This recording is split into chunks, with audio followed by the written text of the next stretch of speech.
because I said what was on my mind. I made a lot of enemies. I made a lot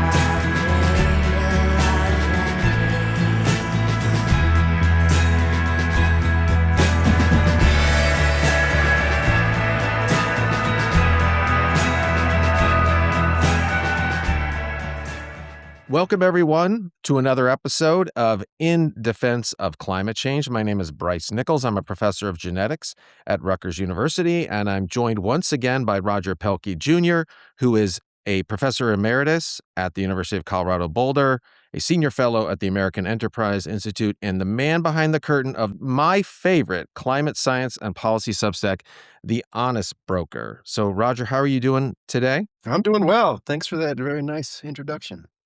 Well, look, let's address the elephant in the room. You got a haircut. You're looking pretty good. Like you're looking like, is there any reason for the haircut or just like this is what you do? I like it a little bit streamlined, so I'm aerodynamic when I'm moving fast. That's right. Moving fast and breaking things, as we like to say in the climate science biz. Okay. So last time we had a discussion about a book, the Michael Mann, Peter Hotez book. And today we're going to do, I guess, something similar since it's sort of like media, pop culture type thing. We're going to talk about a movie. And the movie we're going to talk about is An Inconvenient Truth. You wrote an essay on your Substack, The Honest Broker, and you published it on April 6th, taking a look back on the film An Inconvenient Truth 20 years later. So unlike last episode where I said I did not read the book, nor do I have any interest in reading the book by Mann and Hotez, this time I did watch the movie. Do you want to explain sort of what your look back, maybe give me an overall summary of what your general conclusion is looking back at the legacy of this film 20 years later? Yeah, so the film was kind of a culmination of Al Gore's long-standing interest in climate, in the environment. He was a student of Roger Revelle at Harvard. Roger Revelle was a scientist who he actually led a global population program at Harvard. And Al Gore kind of bridges the population movement with the climate movement. In the 1970s and 80s, he was having hearings in the Senate on climate change before anybody else. He had his book in 1992, Earth in the Balance, which also got a lot of attention. And so following the 2000 election and the Supreme Court decision that went against him and in favor of George W. Bush, Al Gore turned to full-time climate advocacy. And the movie was really the culmination of really decades moving in that direction. And I guess for me, I mean, professionally, if you're in the climate space, that was a big deal at that time. 20 years has gone by, and in my classes, occasionally I've shown my students An Inconvenient Truth, and for them it's an interesting old movie. But if you were around at that time and saw the politicization of the scientific community, I don't know, it hits a little different in 2026. At the time it came out, you took a very sort of scientific approach towards trying to keep this grounded in truth. And I believe what you're saying today is you look back and say, well, that was not at all what this was about. This was about establishing climate science and whatever this is as a religion and separating people who are good and who are bad. And I think that's why I liked your essay, sort of taking that apart and sort of reflecting on how you were viewing it at the time is just, well, what's factual about this? What's not factual?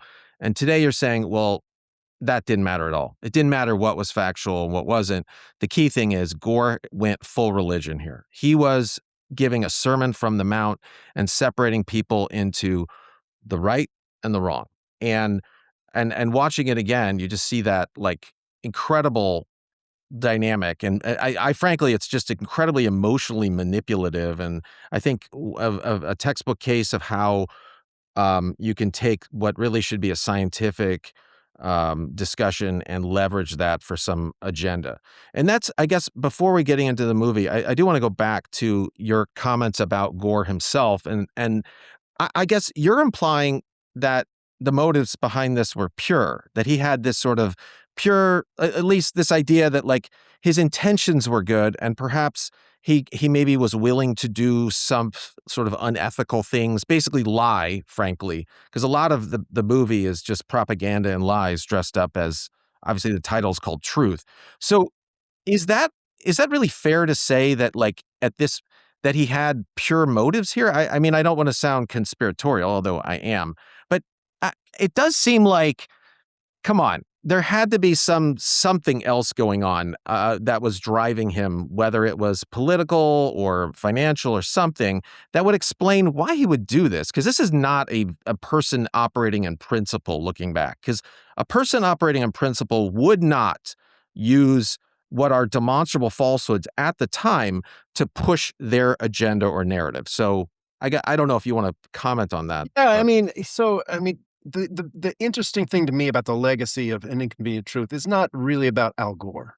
Al Gore is a career politician. My understanding is that his undergraduate degree was in divinity, and he has the Southern preacher kind of affect about him.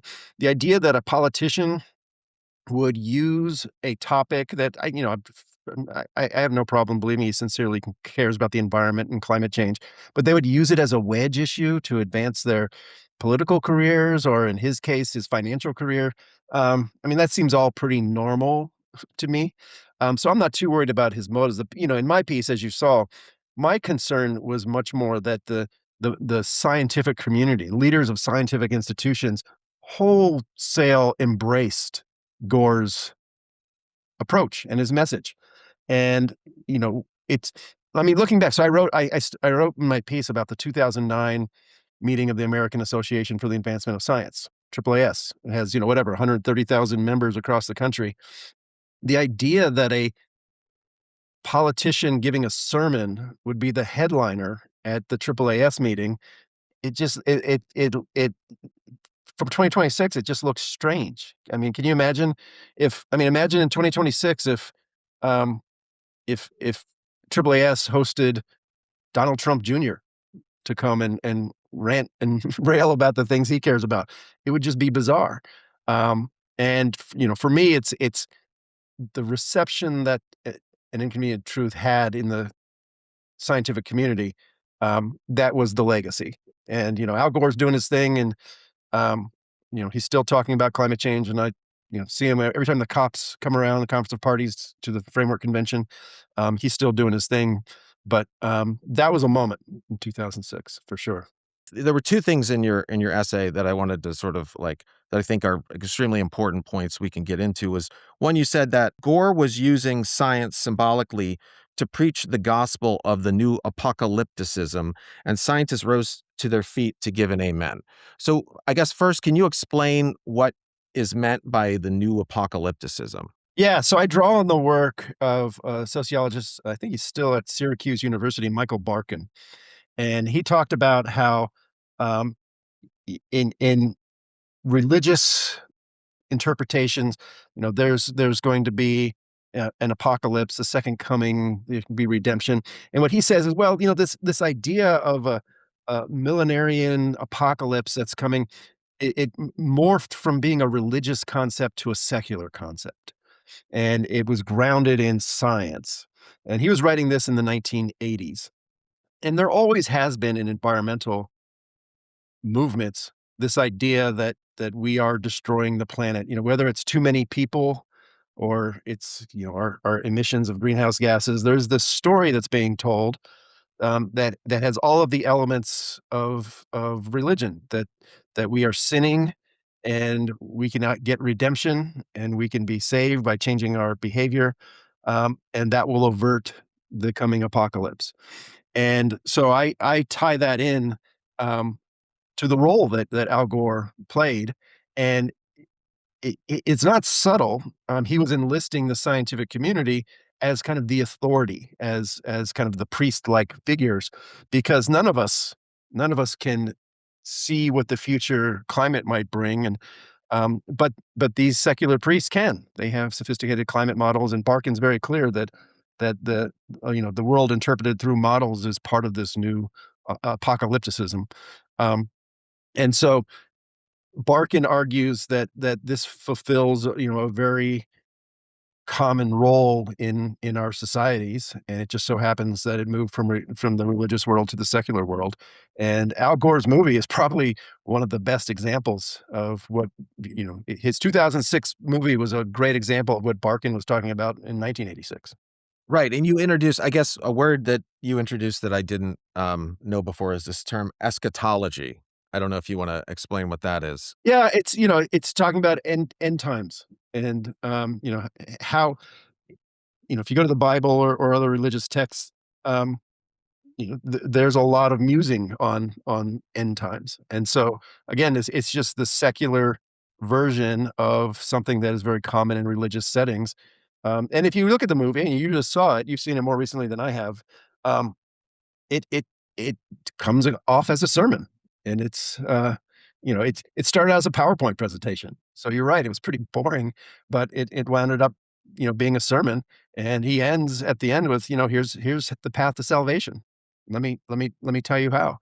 And so I thought, all credit to Al Gore. He was a good preacher, and it was a good story. Well, I guess that's true, and, your point about making is saying he had this divinity school background makes more sense. I didn't realize that, but put into this context, it does seem like that's an important piece of this Right. because these appeals to morality, I mean, he uses the expression, "This is a moral imperative." Right. I mean, I have all these things I noted down that were just fascinating to me at the time, or like rewatching it that I was oblivious to before. First of all, the film starts with kind of do you remember the film A River Runs Through It? Yeah. I don't know if it's Brett.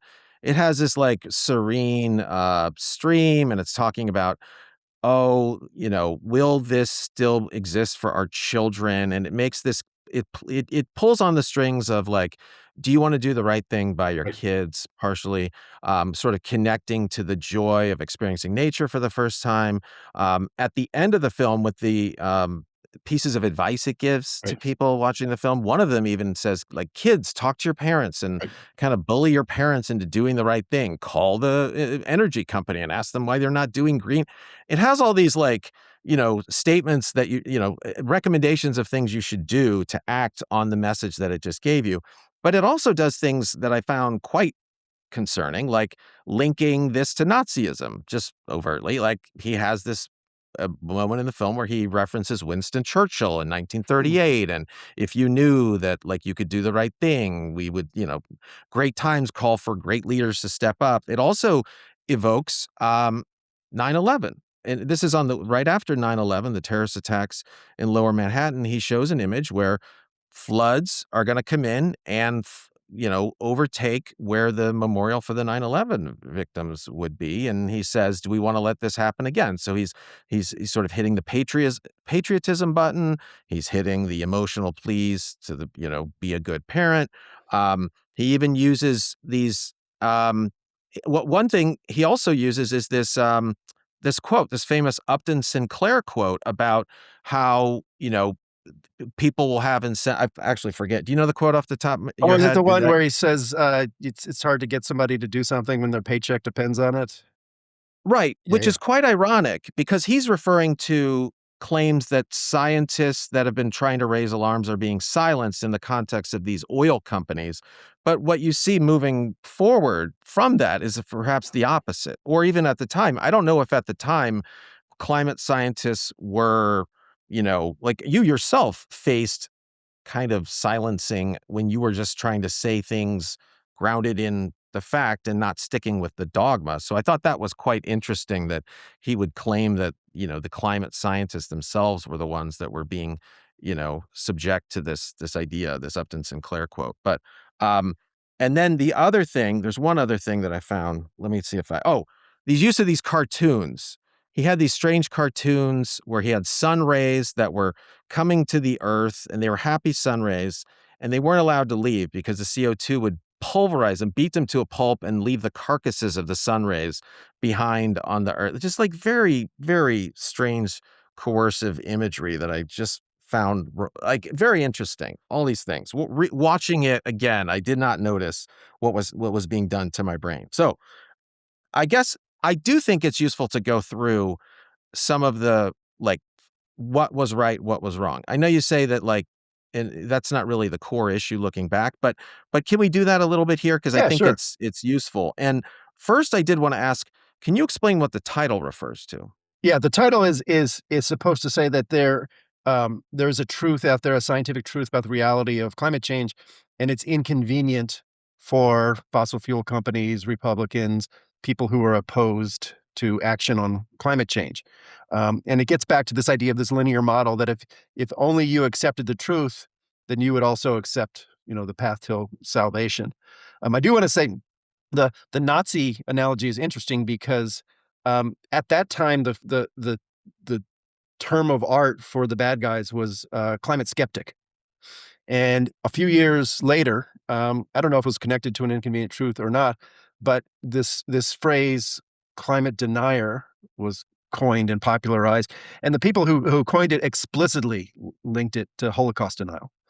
And so the idea was that um, it wasn't particularly subtle that if you're a climate denier, you're as bad as a Holocaust denier. And so that sort of millenarian um, view that separates the world into good and evil um, was had its roots at that time. The other thing he says in the film, which I thought was hilarious, is I believe he claims he left politics. He's like, I left politics to do this. So this is like insane. Like that's just flat out just false. Right. But you made a very good point about in your article on Substack about you can say what the inconvenient truth is. Let's just frame it to say, okay, man's activities are increasing CO2 in the atmosphere, which in turn is causing an elevation in global temperatures. And that, are we in agreement? I mean, that seems to be, that's fine, right? Like Yeah. we agree. But that's boring. That's a boring film. That's a very boring film. No one's going to watch that film. But you point out that the poster that they use for this film does not have a truth on it. It has this like a smokestack with a hurricane coming out of it, implying that what is going to be revealed in this film is the truth behind the cause of this hurricanes, and it's linking it. So it's that's where I say that the movie itself, the idea of using the term truth is such a deceptive lie. And a lot of what you talk about are how the film is using imagery of weather events that are not necessarily linked to climate change and making implying that every single thing you're seeing, the polar bears that you talk about like Lake Chad, we can get Right. into that, but a lot of these images that are being shown, there's no evidence or like there's nothing linking this to man's activities. It's just being used to drive a narrative with some agenda. But to be fair, as you say, some of the things are true, like man's activities increasing CO2. You also mentioned there's two other things you say stand up here. What were those? I guess the polar ice cap or what was it? The ice cap Yeah, melting, the glacier? Arctic melting. I mean, Gore he got the big picture correct, and it's what you opened with. The humans are emitting carbon dioxide. It's accumulating in the atmosphere. It's leading to a general warming, and this has consequences like glaciers melting around the world. The effects of warming are more severe at the poles, um, and the truth, though, I think we have to emphasize this: the truth is not a scientific truth that's inconvenient. The truth that he wants people to accept is that you have to change your behavior because of the science. Um, and an interesting background to all this. So 2 months before this movie came out, I was the Roger Revelle speaker at the National Academy of Sciences in Washington. I spoke at the Smithsonian Museum of Natural History. I don't know if there was 800 people in the audience. 1,000. It was a huge audience, one of the biggest audience I ever spoke to. I was getting an award for my work on extreme weather events. And I was a young researcher, and I published a lot of quantitative work showing that increasing costs of disasters were because of more people, more property in the way of extreme events. And Roger Revelle was Al Gore's mentor at Harvard, and I won his award. And 2 months later, I lived this. That my whole professional career changed when An Inconvenient Truth came out, and it emphasized extreme weather as the manifestation of climate change. That image of the hurricane coming out of the smokestack, that was not just a generated hurricane. That was Katrina. Hurricane Katrina went through New Orleans just 7 or 8 months before the movie came out. My understanding is that they were pretty well along in producing the movie, and when Katrina hit, they went back and made it kind of the centerpiece of the extreme weather story told there. Um, it's a little bit of a not well known, but Hurricane Katrina is coming out of that smokestack and spinning the wrong way. It's, they reversed it, and it's, at best, it's a Southern Hemisphere hurricane, but that, that's a good metaphor for the film because it's science-like, but it doesn't depend on science. Hurricanes don't come out of smokestacks, and there are plenty of good hypotheses for how increasing carbon dioxide levels in the atmosphere might affect tropical cyclone behavior. But the latest, I mean, it's 2026, the latest science summarized by the IPCC doesn't find particularly compelling evidence for detection of trends or attribution of trends to human influences. So the extreme weather idea was, and it still is today, was embraced by the climate movement as how to bring home climate change to normal people so that they will become politically motivated. Really, Al Gore's movie was a big moment in that. I have a 1996 Newsweek cover talking about extreme weather and climate change, but it really took off after that movie. And even today, not any extreme weather event is accompanied by headlines that it was made worse, more likely, more common due to human-caused climate change. And the science, as you say, it's a little bit more boring than the headlines suggest. But Gore helped to shape that message out there.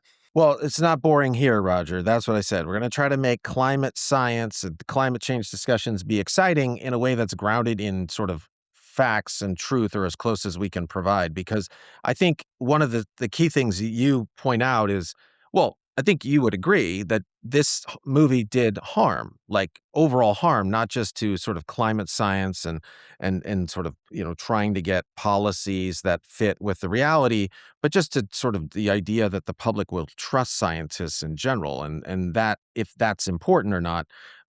What was done here is that Gore and whoever was funding this are sacrificing what they're taking their issue and using science in a way that will make people eventually, once stuff comes out to show a lot of these things are just, false or misleading, distrust science and scientists. And we see that today.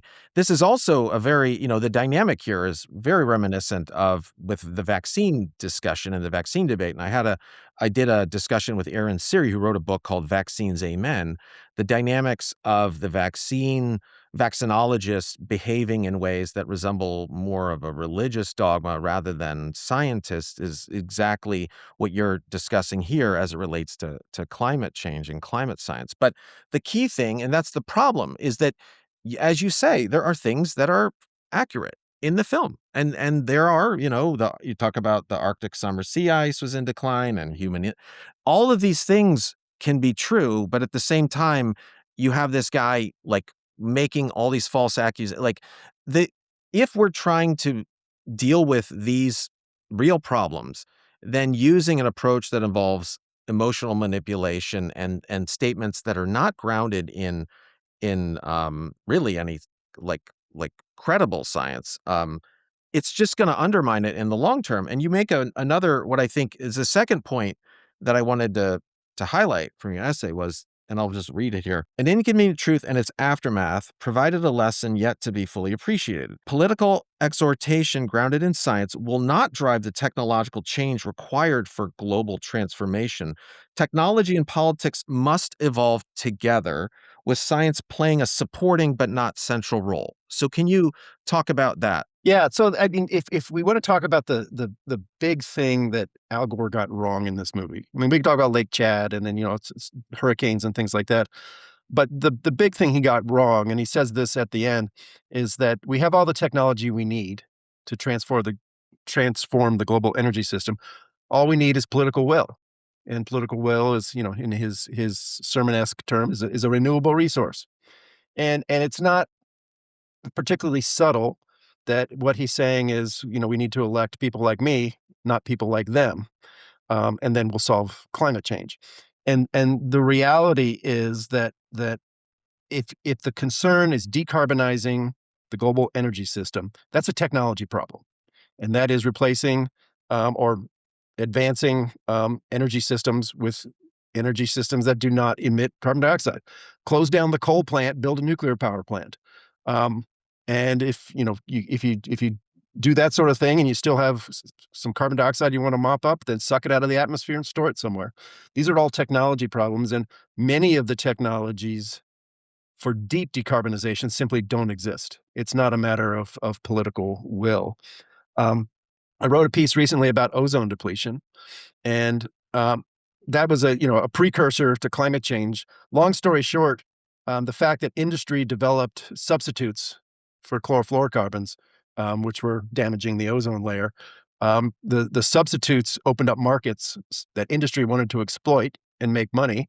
Environmentalists wanted to get rid of chlorofluorocarbons in the atmosphere, and it turns out that industry and environmentalists came together around technology. And so when I say technology needs to advance, with politics, that means that we need to find ways where the interests are aligned. And advancing technology on energy, with what's going on in the Strait of Hormuz and energy security these days, it's a big deal. Countries want energy security. And if that energy security happens to also lead to decarbonizing the economy, great. Not everybody has to have the same truth. They can have a reason to justify policies that move what they think is in the right direction, even if those are different goals. And so that's what I mean by technology and politics moving together, rather than saying, well, politics forces technologies. They're much more symbiotic than that. Well, that's a really interesting point you bring up about the chlorofluorocarbons or Yep. whatever and the ozone layers, CFCs. because yeah, CFCs, because Gore mentions that in the film as a triumph of political will. And he neglected to mention what you just said, which was there was an economic incentive. So again, this is just, I actually, this kind of upsets me a little bit because at the time, if the true story behind that was indeed this convergence behind like where you have an economic incentive and like an environmental incentive and they can work in harmony and get stuff done, then that's a very different message than what he said in the film. And that is, again, another example of a like a lie by omission. So in his world, that this was just accomplished by political will.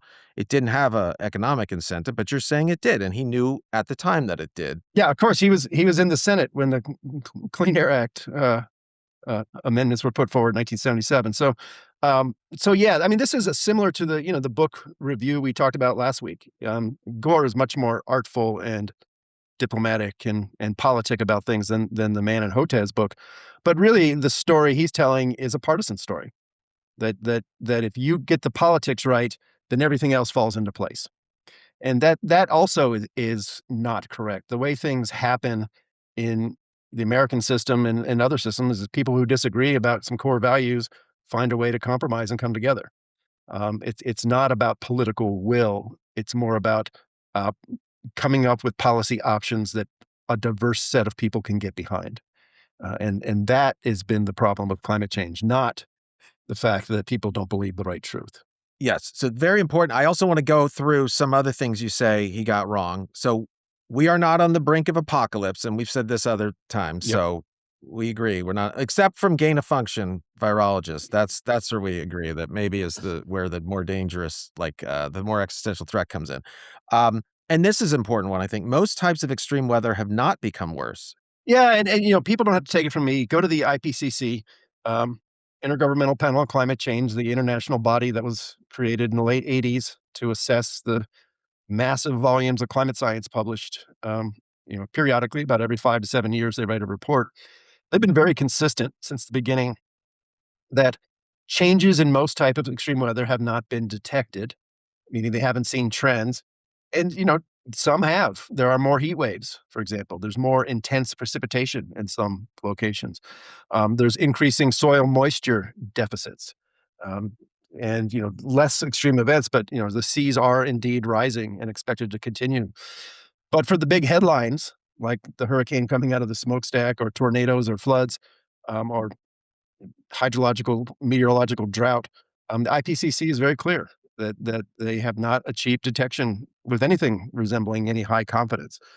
They may in the future, but the story of extreme events, as told by the mainstream climate community, is much less exciting or apocalyptic than you might find in the newspaper or in Al Gore's movie.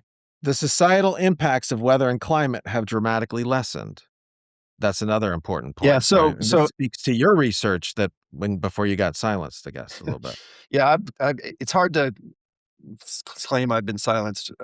I don't get. Oh, I know. I guess right. I don't We get, like to do that. Listen, podcast. You have the more famous you get, the more you have to claim that you're not allowed to talk. The more you can talk. We've seen this time and time again. It's effective strategy. You go on podcasts all over and they explain how nobody's letting you talk. You say you're silent. So it's interesting. There is a bit of an irony here that the climate that the Paris Agreement seeks to return to is the climate of 1850 to 1900, at least in measured and global average temperature.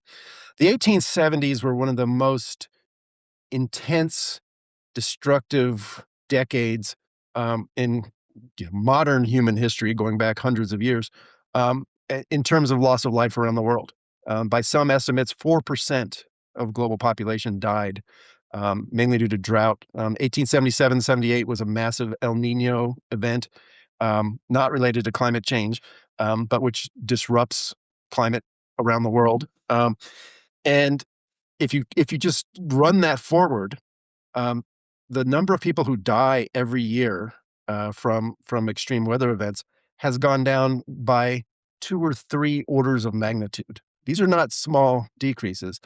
2025, I wrote a piece about this, had arguably the lowest recorded deaths worldwide from extreme weather of any time in human history.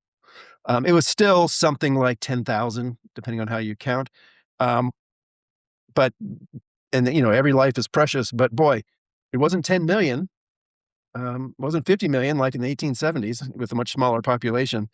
And so the world is actually doing better and better when it comes to the human impacts of extreme weather.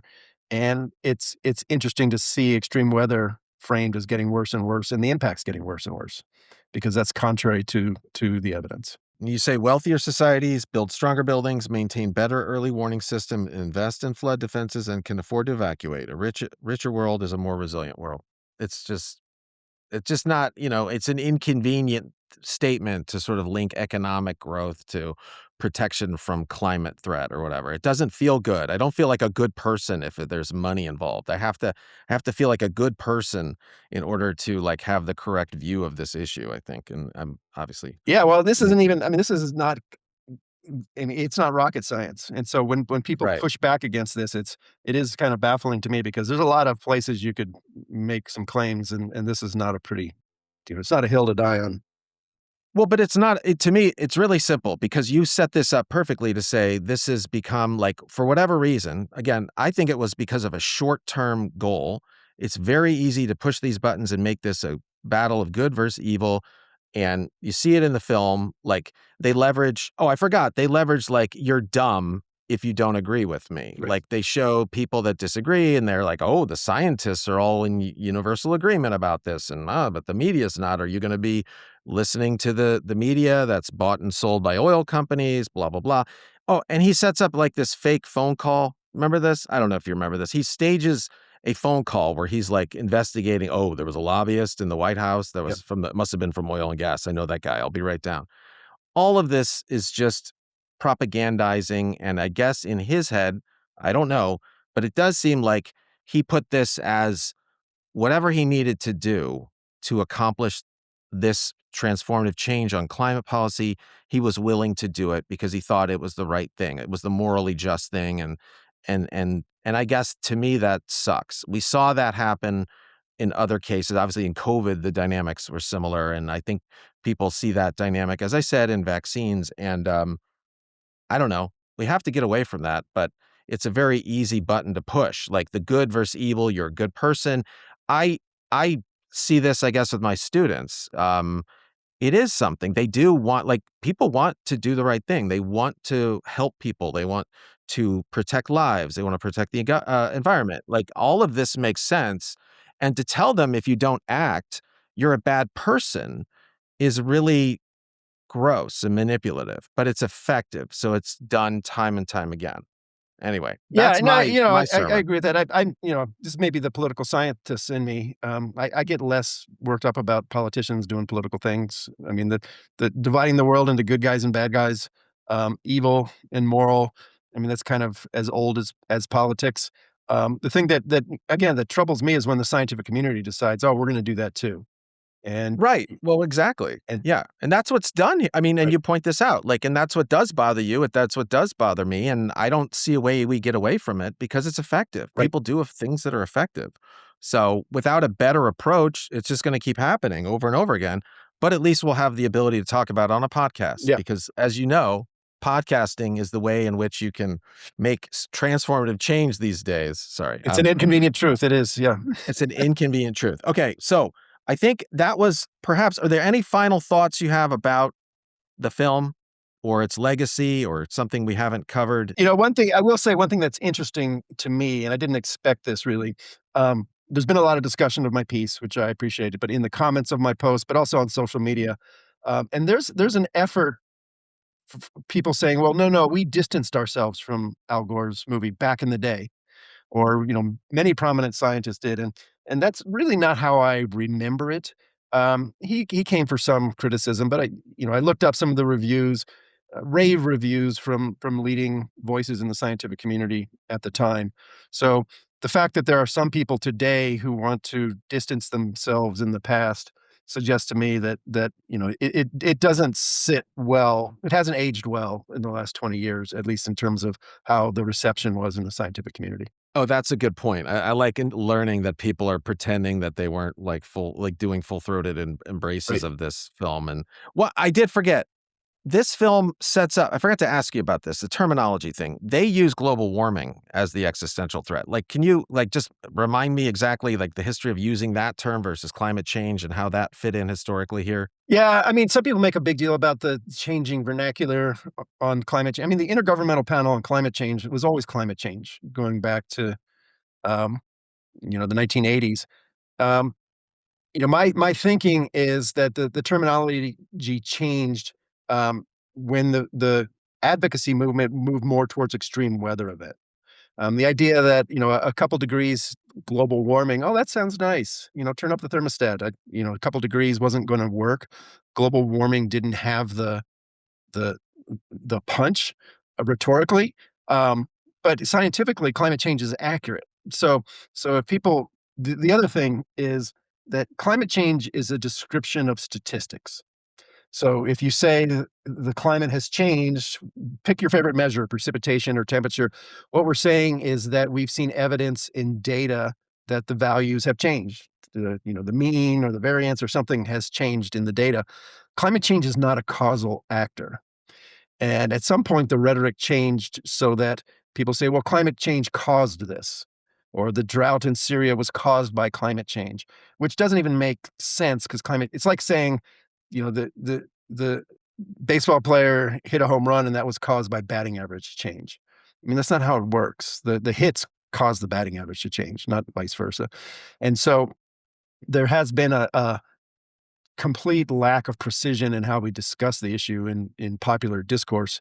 But I don't make too much of the global warming to climate change, the evolution. Okay, well, that's good to know. But I guess your point again what you just said brings me to this idea. Like, I just think Al Gore is just a bad actor historically. Like the fact that he would allow this to be like to just allow misperceptions and like make scientific claims that were like make statements that were dressed up as science, not be grounded in science, and then sort of move through the world like that's okay.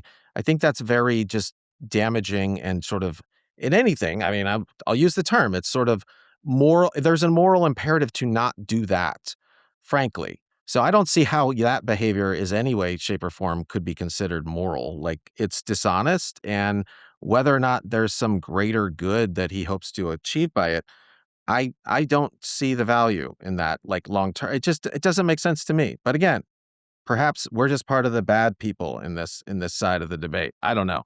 But anyway, thanks a lot, Roger, for joining me again.